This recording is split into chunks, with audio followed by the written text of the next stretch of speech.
मित्रांनो, तरुणपणामध्ये केलेला गुन्हा या वृद्धाला म्हातारपणात आता भोगावं लागत आहे.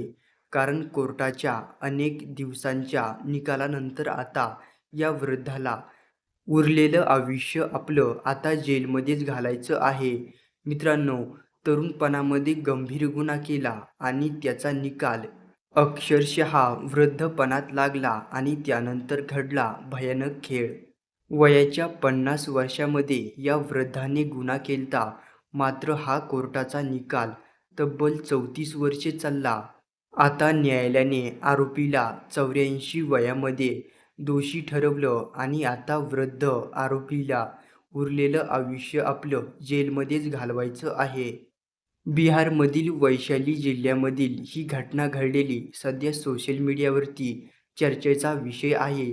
जेव्हा या आरोपीचा गुन्हा सिद्ध होतो, तेव्हा या आरोपीला 2 जणांकडून धरून चाललं जातं आणि ही घटना सध्या सोशल मीडियावरती चर्चेचा विषय आहे. या वृद्धाकडून एका कुटुंबावर हल्ला करण्यात आला होता. मात्र हा निकाल अनेक वर्ष चालला. त्यानंतर अखेर निकाल लागला आणि या वृद्धाला आपलं उरलेलं आयुष्य आता जेलमध्ये घालायचं आहे. सोशल मीडियावरती अशी चर्चा आहे.